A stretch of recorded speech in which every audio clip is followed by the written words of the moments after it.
All right. Well, hello everyone. I'm James, and today in the SoulSync community, we're going to meet Mike. How exciting! Welcome. I guess probably the best place to start, because this is me meeting you as well, is I guess how did you end up in the internet cove of soulbound tokens and the SoulSync community? And I guess your summary of what got you here today. You can go as far back as you like, or just say a little bit about yourself. Sure. Hey, James, Mike Natanzon, was really interested in SBTs. It kind of goes back to me just learning about crypto in general and the potential of it. And to me, SBTs is really a fundamental tech that allows crypto to go to the next level. Obviously, crypto as like just a technology for currency generation and like this ability to be like a world computer and so on and create like programmable currency. But SBTs, for me at least, is a potential to create a decentralized economy. And I pretty much am relatively new to crypto in general, I would say. It's like going back maybe 2 years to Dogecoin from all places. And, like with the meme coin going up and down, I was like, let me, see what it is. The Elon Jumped tweets in. got your attention. Yep, that's right. Jumped in and then, went down the rabbit hole. And then, from Dogecoin, I kind of found out about Ethereum. But then it's like, wait a minute, but this is not just some coin that you trade. It has like a lot more potential. There's a lot more you can do with it. So that's kind of my introduction to that. But I was always interested in, let's say, going back 10 years when I was in college. Was interested in problem of automation, let's say automation and AI. And I realized back then, it was like about 10 years ago, that at some point, maybe like 20 years down the road, 30 years down the road, we're going to come to a place where like our economy doesn't work anymore.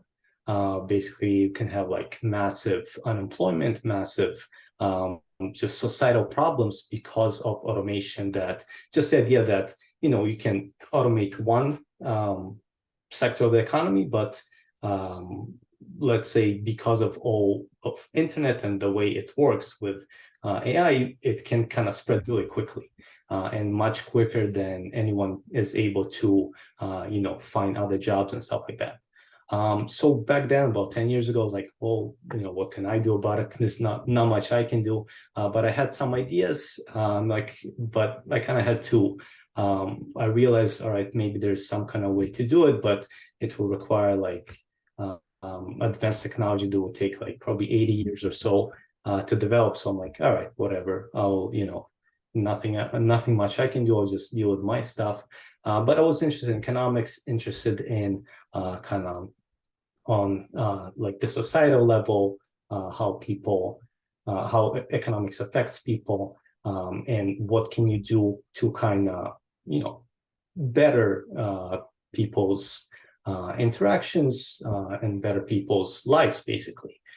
It's college, that's what usually people, when they're optimistic and idealistic in college, at least I was. Yeah, I think, I mean, we all blossom from that kind of point, don't we? Because it's like college, you're starting to kind of get your feet for how things work, and you're looking at, you're like, wait, like you're like now an adult and you're going into that space and you're like, this is going to be a problem. This is interesting. And you kind of get like a reality check. In my mind, that's when you're really born, like not college specifically, but when you get past, early 20s or into your early 20s, you start to see the world and things become apparent. And I guess it's an interesting way to look at it with automation. On the one hand, threatens a lot of things. On the other hand, offers a lot of opportunity. Right. And I know from the brief intro you put in the Telegram group that you've got an interest in public goods, and I guess that's where that stems from. It's really been a topic, I think, in the crypto space that's only been emerging more recently. Like it's obviously been around well before crypto, but how are you sort of seeing that take shape, and what does it mean? What do public goods mean to you in the crypto context? So I guess maybe not even in the crypto context yet, but just like in a more broader context, I see public goods as if you take like a regular good, if you take like anything you produce, and you put it in the market, if it's apples or some kind of a computer, whatever it is, you can sell it to someone. So there's like an exchange. You sell it and you get money back. With public goods, I don't know if we have to define it, but basically a public good is something that when you create it and you put it out there, there's no way for you to limit people's ability to kind of multiply it, or you cannot really restrict access to it. So for example, if it's scientific research, yeah, you can put it in a book or something, but once the information is out there, it's very easy to spread, and you cannot, you can maybe trademark or copyright the book, but not the actual information. So the question is, how do you capture value for that? Like, how do you incentivize people to create these things that can be like contribute a lot to society, but you cannot really capture value. And that's why even though something like can contribute far beyond any little product that is like within the economy, but if you cannot make money from it, that's a huge problem. And obviously you want people to be able to do that. To be able to, to incentivize people to create these kind of goods. I guess you need the ability to generate the money or the capital to then create the public good. The upside Right. is that they're open, so everyone can benefit as a result. That's why it's a public good. And yeah, I see where you're coming from. You either need to make money in the public good to pay for itself, or you need to fund it separately through private enterprise or charitable sort of type things. Is that kind of how it works? Well, I mean, depends what it is. I think it really depends on, there's obviously all sorts of public goods, and like some are kind of easy, more, it's, for example, if it's, scientific research, maybe you can put it in a book, and then you can kind of, monetize that. Maybe you can generate IP from it and, monetize that. But it's not really so related to the impact it generates. For example, if it's like a fundamental discovery in physics, maybe no one, like not a lot of people would understand what it is, and you'll sell like 100 copies, but maybe it's so fundamental to our life that it can, be worth really trillions to the economy, but you only sell like, 1,000 copies of a book, and like you're not going to sell each copy for $1 trillion. So that's kind of the point, that it's, some things are easier to monetize, but those are things that you can exchange for something else. But information is not something that you exchange, because it's something that kind of goes to the whole ecosystem, to the whole ecology. Like everyone benefits from it. Some people more than others, but that's kind of how it works. And the question is, how do you incentivize those kind of those kind of endeavors? How do you incentivize people to work on it? How do you incentivize people to collaborate on it, and kind of go from there? So when crypto comes in, I think if you look at like something like Bitcoin or Ethereum, those are actually, you have these networks, and it's something pretty revolutionary in the way that this tech works, because it's a new way to incentivize public goods. If you take Bitcoin, if you take Ethereum, or pretty much, I think pretty much any any blockchain, you need people to keep it secure. And those are miners or validators, and they get basically coins for their work.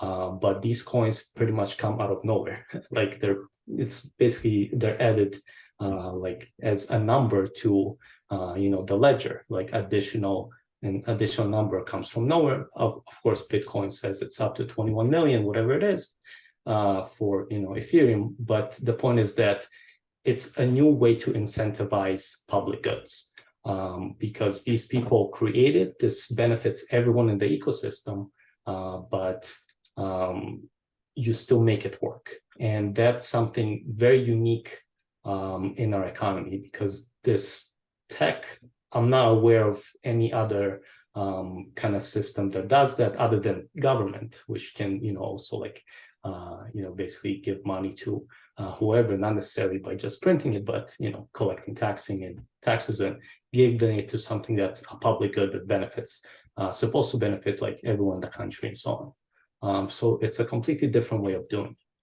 Gotcha. And I guess like the Bitcoin example would be the network is a public good in the sense that it's permissionless and anyone can have access to it. And Right, the way it pays for itself is that the protocol rewards miners that secure the network with the Bitcoin reward, right, which can, look like it's coming out of nowhere, but it's like block. This is the reward amount for someone right, that wins the consensus for the block. Like they hit the what's the word I'm trying to find? They hit the right number zeros in the block's hash when they publish the block and announce it. And right, that's what assigns that reward to them. Um, right. and I guess that's like the big open network. And I know that you're involved or the founder of, a protocol called the Abundance Protocol. Do you want Mhm. to talk a little bit about that? And I guess maybe from the sense of where you think soulbound tokens play a role? Sure.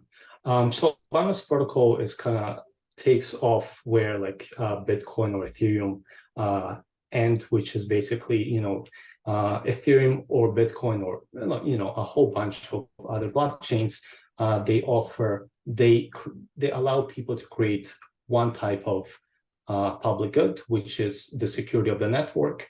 And, that's been monetized to, I think at some point was over $3 trillion, the worth of basically, of the coins generated. Now it's probably around $1 trillion or so, but that's those protocols. And what Abundance Protocol is trying to do is basically say, how about instead of just having one public good, which is network security, we generalize it. And the consensus mechanism would say basically that anyone can create any kind of public good. And as long as the network agrees that this public good has an economic impact, they would reward it with the amount of coins that's related to how much value it generates. And this sounds a bit complex, sounds a bit like, is that even possible? Well, it's something that can grow over time. Like obviously, if it's someone is making sure that some river is clean, it's like obviously not everyone would know if that person actually does that. But there's some goods that are a lot easier to broadcast to the network through IPFS if it's something that lives on chain or something that's like kind of available to everyone. And then over time, you can kind of expand it outward as the network grows, and you will be able to eventually basically monetize any kind of good that benefits the public, that benefits everyone. And it's almost like upgrading money. So money is something that you exchange, like two people exchange, or like a company exchanges with someone who manufactures a product that benefits the company. But this is something that the whole ecology, the whole ecosystem benefits from, and they reward the person or the group that contributes. So that's like kind of the broad idea of the Abundance Protocol, and there's obviously a lot to it. But in terms of SBTs, that's part of the consensus mechanism that a lot of right now, I believe, I don't know if all the blockchains, but it's based on basically plutocratic ideas that basically whoever has the most coins pretty much decides if it's a DAO or if it's something like that. That's usually how it works. But with SBTs, you can make it more meritocratic. And the idea is that you don't just reward money that people can move around, but you can also reward an SBT that you cannot move around. And that means that if someone created a public good that benefits everyone, that person would have some kind of influence, basically a vote in the system, depends on how much that person contributed. And then once you have that kind of system, it's a new kind of institution. It's like a decentralized economy. So that's kind of the idea. I can obviously go a lot more into it, but that's kind of, on the surface, the idea of that. Yep. So you're looking at it as a mechanism to improve governance. So it's not just dollar, how much capital do you have? You can vote as a percentage of that capital against everyone else. It's now adding weight to individuals, so that their contribution is now worth a vote as well. It just creates a bit of a higher barrier, and almost, I guess in a way, it makes it more so like one vote reflects maybe one person, or at least one person plus their contribution. It's not even in addition to, it's almost like instead. Because you cannot, so in the system, in this consensus mechanism, you cannot buy your way into it. Like, if it doesn't matter how much of the coins you own, you won't have more votes. You only have votes based on how much you contribute to the ecosystem, and this way you can basically, create a system where people know that the people who contribute, they're the ones who care about the system, and therefore would be like good stewards to whatever it is the system wants. And can so that's the idea. Yeah, that's interesting. Can the contribution be capital though? No. Or like how does so like the contribution is always I guess knowledge or insight or feedback, and it's like the thinking side of improving things. How do people end up with funding, I guess, to pursue the objectives? So the funding part is, even though you don't get a vote, you still get money. So for example, if it's a public goods project, and the way it would work is, someone would introduce this public goods project to the network, and they can evaluate it, and then the person would be able to get funding for that project based on, if, let's say, you just start the project, but it's expected to generate a certain reward, you wouldn't get the money from the system right away, but it would broadcast to the system that this project is expected to get like $1 million based on what the system, if based on the consensus mechanism. And then if the person says, well, I need about $100,000 to make this work, and I'm willing to give, let's say, this much percent to the person or the group who gives me this much money, then this immediately creates like an investment mechanism that they could put the $100,000. Obviously, there's risk involved and so on, but they know that, let's say, all right, this person already has like a lot of SBTs behind them. He has like a lot of impact, so they know that it's not just some random person trying to collect like run away with the money. And then they can invest in it. They would not get an impact based on that investment, but they will get the interest. So that's the idea. Okay. That money doesn't have a vote in the system, but money is still important, obviously. Yeah, gotcha. Is there a separate like, I guess if the community votes in support to fund a project, if there's like, where does the funding come from though? That 100,000, like if someone says, hey, I've got an idea, it needs 100,000, and everyone votes no, but I've got 100,000, I like the idea, I could fund it on my own, right? And then Sure. Conversely, if the community says this is something we need, and it passes this vote saying it's like the priority, I guess there's what bounds the investment to occur if it's not tied to the votes, I guess. It's not tied. It basically it creates a mechanism for the investment to occur. So basically, if you put this project, for the consensus mechanism to basically for validators to evaluate, and let's say they say this is going to be worth $1 million, pending, if there's actual impact, and then whoever wants, basically, you can tie like a smart contract to that, to that decision of the consensus mechanism that eventually will generate $1 million. And therefore, if you put, that the money that is requested, you can get this much percent from that person who created it. But it's not tied to the consensus mechanism itself. Because, for example, you can have, 50 different projects and every one of them could be valuable. But that doesn't mean that everyone would be invested in and would actually be realized. So that's why it's part of the risk, and people need to evaluate their own risk and kind of see what to invest in. And you can also do it the way you do crowdfunding. Like, if this is actually going to go forward, I'm going to put the money. If not, then the money is going to be withdrawn, and so on. So there's like an investment system in this that you would basically generate. There's a demand for the token, but also it's about really improving the system. It's not just about making money. It's about actually making sure that the ecosystem thrives. And part of the idea is that you can improve the ecosystem itself and like improve this thing that is actually a currency, which means that people can actually use it in real life and not just like online or to buy JPEGs or whatever it is. So that's kind of the idea.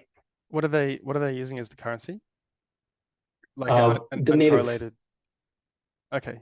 So the native, so you have a protocol and you have the native currency of the protocol, similar to Bitcoin or Ethereum.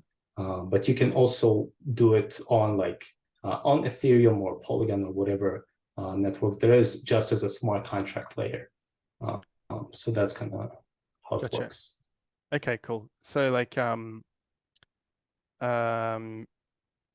this is interesting. I'm like struggling just with one hurdle, but I think I kind of get it.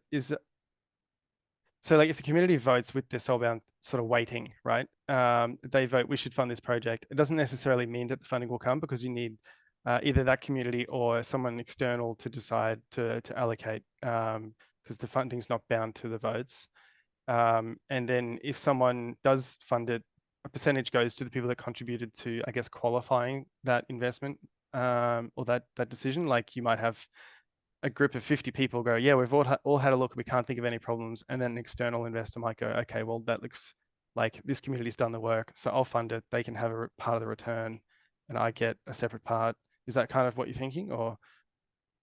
So just to clarify a bit, the funding part, like not everyone needs funding, it's possible that you already created the public good, it's already out there. And that's all there is. Like, maybe you did some research and maybe, you think it has value to the world, you put it out there, that's it. Or maybe you think there's value, but, you can self-fund this and so on. But the funding basically comes the same way it comes in Bitcoin from miners. It's through inflation, token inflation. And that comes only once there is actual impact. So there's like another kind of validation process that the whole network can see the impact, or if they cannot see the, as you said, there's no impact, or therefore the project is worth nothing. But that's kind of the idea, that it comes from token inflation, and the investment comes from, if you need investment, it's not going to come from the protocol itself. It's going to come from whoever feels that they want to make money once this is actually completed and realized, and there's actual impact in the world. So that's kind of how Gotcha. fits together. Yep. Yeah, cool. And I guess the market will market will figure it out. And I'm sure we could go on a rabbit hole here of like proof of stake, proof of work. It says like it's a layer one, right? It's a separate blockchain or a new blockchain. It could be either one. It could be a layer one as its own consensus mechanism, and it can also work as just smart contracts on Ethereum, on Polygon, on any kind of EVM or any system that allows smart contracts. Cool. I guess let's tie it back to on the soulbound side. I guess, what are some of the challenges that you think need to be iterated on, worked on, solved for soulbound tokens at the moment? Like, what's the area that you're trying to unlock with it? So the idea that, at least in our project, the challenge is the decentralization. And at least in my understanding, or in my kind of conceptualization of SBTs, it's really works like a regular token, and the only thing that really matters is kind of who minted it, and like who's the person who initially got it. There's, you can have a whole conversation about, can you transfer it, can you not transfer it? Obviously, it's supposed to be non-transferable, but, a lot of people are complaining. It's like, this is tied to my account forever, and anyone can just drop it in there. But the point is that that minting process, if it's done, let's say if a university mints a certificate for a person, that's kind of a very simple mechanism. But a university is already an institution that we recognize. And what's really interesting is about creating new institutions in crypto. And to me, crypto is all about decentralization, like all these permissionless, decentralized, all these kind of values that we truly believe in, at least the people who want to build it, who, not just there to, see number go up or whatever it is. So creating these decentralized institutions means being able to create SBTs that are also decentralized. And that's kind of what the project is really focused on. How do you make it? How do you make a system where the decision to assign value to someone doesn't come from like one individual or one group that just says, we decide to give this person, a token or, an SBT, but rather comes from a permissionless community, where anyone can go in, and the system would create the right incentives that these tokens will be worth something. Gotcha. I don't know if you follow what I mean by that. No, I think I do. So it's not, when you're saying the focus on SBTs, isolbound tokens being decentralized, it's not so much like on a blockchain, like if they're if it's an SBT minted on Bitcoin, you can rely on on Ethereum, you can rely on the Ethereum network for being decentralized. What you're talking about is when you're going to apply an SBT to have a voting right in a DAO, who decides which SBT is worth what weight in votes, right? Because maybe they're not all equal, and you might be a community lead for some area and you get like a gold SBT, and that's worth 2 votes compared to someone who's only been there for less than 6 months, they got blue ones. Or is that kind of what you mean? It's like, how do you make sure that part is decentralized? Otherwise you end up with someone controlling who gets what and then controlling the vote. Is that right? Yeah, it's a bit of that. So I think a DAO is maybe a very good example. So if you're in a DAO and if your voting is based on how many tokens you own, for example, and based on that, you decide how to allocate SBTs, then the question is, what is this SBT really worth? Is it really reflecting the value that a person contributed? Or is it something that people can manipulate and just buy a lot of tokens and then give their friends a lot of these SBTs and give them value, as opposed to a system where it would actually have real value, which means that the people who are in the community really want to incentivize the people that contributed. So that's the question, like what would give the SBT an actual value? And to me, it's about creating the incentives that whatever that vote comes from, that it's not based on like plutocratic ideas, but rather on people who actually how do you create the set of incentives to make sure that whoever assigns the votes does it in like a good faith way, which would then really give the SBT value. Gotcha. And just an analogy to that is that, if people go to university, we don't really know who their professors were and so on, but we kind of trust the institution that, they applied some kind of rigorous method, that it's not just giving out degrees based on nothing. I mean, it depends on the university, of course, but that's kind of the idea. So how do you create actual value based on like actual like standards or actual principles that contribute to that? Yeah, I mean, I think it's like a chicken and the egg problem as well. It's like you can picture a future where everything, like once you have the network effect, everything kind of comes together. But it's like at the start of a DAO, especially, who controls who does what. You know, they've got to balance protecting the DAO at the start if they've got a vision for it and they think it needs to get to a certain point before you can start, I guess, putting back the control increasingly and then to its fullest extent as quickly as you possibly can, while managing the fact that if you go give everyone, like, if you get it wrong, if you structure it wrong so people can earn the vote and gamify or break the methodology that you've come up with, then the thing will just blow up. That's interesting. That's exactly that. That's exactly that. Yeah. I mean, it's an exciting but tough, I guess, problem. I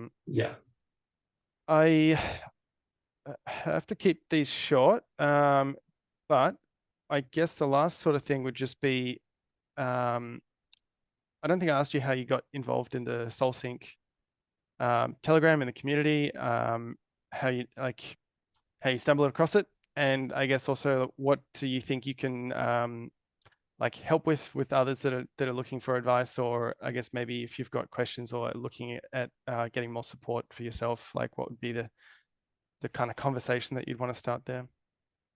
Sure. So I kind of got invited randomly by Rochelle to the community, and then I kind of saw what it is. I think when I got invited, you just got started, and I kind of read about it and read a few of the bios. I'm like, oh, this is, and I looked at the abstract for the SBTs. I just started reading it. It's like, oh, this is kind of exciting, and this is very relevant to what I'm doing. You know, let's kind of just introduce myself and see where it goes. And you know, that's how it started. And I'm excited to contribute, I guess, a bit of whatever we're doing, and you know, get some feedback on that. And always been, not always, but ever since I read Glenn Pujas and Vitalik's DSOC you know, paper, I was kind of interested in the concept of SBTs. I don't like to call them soulbound tokens. I'm okay with just SBTs. Why don't you like soulbound tokens? Because I think it's going to confuse a lot of people. That's what I think. That just from reading initial comments on that, everyone's like, why do you want kind of to bind like that anyone can just attach any kind of comment to your wallet and kind of and then there's nothing you can do with it. It's like, that's not the point.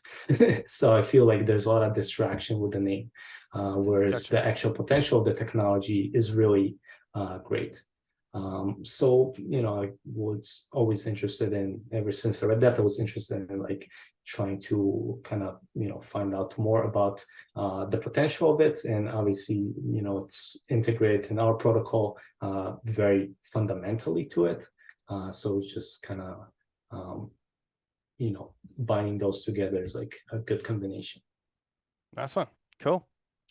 All right, well, I think we'll wrap it up there. It was lovely to meet you, and I guess welcome to the community. I mean, I'm just like a random person in the group, so welcome anyway. I didn't know that. I thought you're like part of the...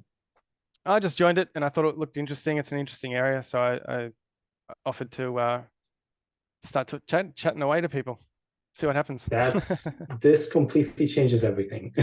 But it's like, it makes it a lot more beautiful, I think, like the community itself. That yeah, it's almost like a public good in a way. Yeah, it's like exactly. just sharing what we know about different things. You just got an SBT. You just got an SBT. Love it. All right, it was great to connect, and we'll put this video somewhere and it'll end up in the Telegram. Perfect. Sounds good. Take care. All right, James. Thank you so much.